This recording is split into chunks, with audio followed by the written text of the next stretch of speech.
क्या किशोरों को वयस्क जेलों में बंद करना उनकी व्यक्तिगत स्वतंत्रता से वंचित करना है? सुप्रीम कोर्ट ने कहा है कि किशोरों को वयस्क जेलों में बंद करना उनकी व्यक्तिगत स्वतंत्रता से वंचित करना है। नमस्कार, आप देख रहे हैं न्याय टीवी।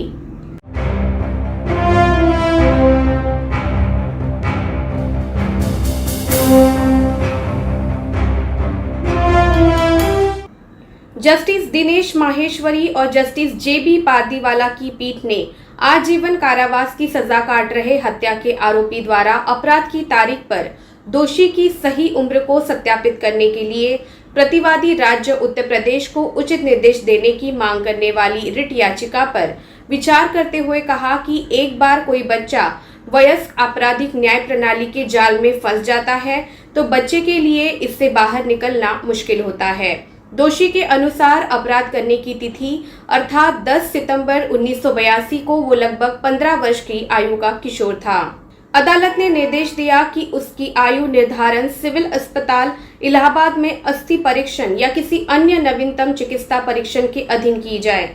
वर्ष 1986 में ट्रायल कोर्ट द्वारा विनोद कटारा और अन्य को हत्या के एक मामले में दोषी ठहराया गया था। इलाहाबाद हाईकोर्ट ने वर्ष 2016 में उसकी अपील को खारिज कर दिया था। कटारा द्वारा दायर विशेष अनुमति याचिका को सुप्रीम कोर्ट ने खारिज कर दिया था।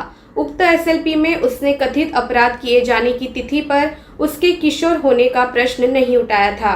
बाद में मेडिकल जांच के बाद मेडिकल बोर्ड ने ये प्रमाणित करते हुए अपनी रिपोर्ट दी कि 10 सितंबर 1982 को यानी कथित अपराध किए जाने की तारीख में मेडिकल जांच की तारीख को उसकी उम्र करीब 15 साल हो सकती है।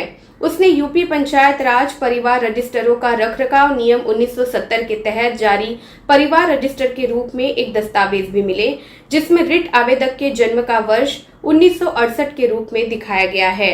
यदि 1968 यहाँ रिट आवेदक का सही जन्म वर्ष है तो 1982 में उसकी आयु लगभग 14 वर्ष थी। इस प्रकार उसने रिट याचिका दायर करके सुप्रीम कोर्ट का दरवाजा खटखटाया। किशोर होने का दावा दायर करने में देरी के मुद्दे पर अदालत ने कुछ इस प्रकार कहा।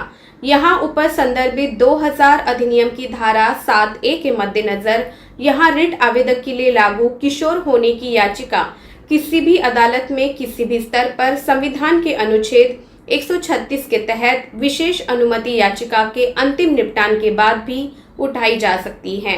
यहाँ रिट आवेदक के मामले में उसकी विशेष अनुमति याचिका भी इस न्यायालय द्वारा खारिज कर दी गई थी। हालांकि ये न्यायालय अभी भी रिट आवेदक द्वारा दाखिल की गई किशोर होने की याचिका पर विचार करने और उसे उचित राहत देने के लिए बाध्य है।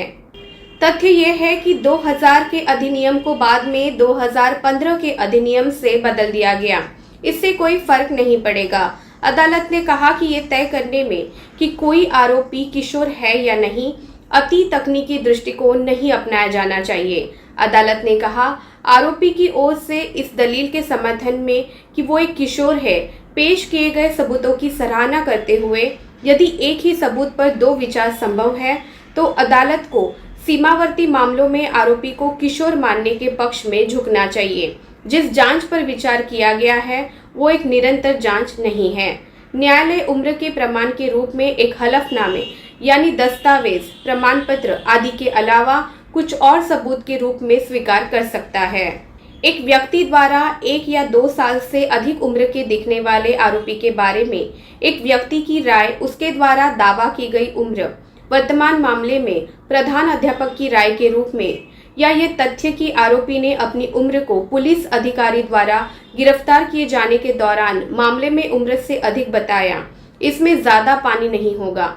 रिकॉर्ड पर रखा गया दस्तावेज सबूत है जो कानून में एक प्रमुख भूमिका निभाती है और ये केवल उन मामलों में होता है जहां आरोपी द्वारा अपने किशोर होने के दावे के समर्थन में दस्तावेज या प्रमाण पत्र रिकॉर्ड पर रखे जाते हैं, वो मनगढ़ंत या हेरफेर वाले पाए जाते हैं। तो न्यायालय किशोर न्याय बोर्ड या समिति को आयु निर्धारण के लिए चिकित्सा परीक्षण के लिए जाने की आवश्यकता है।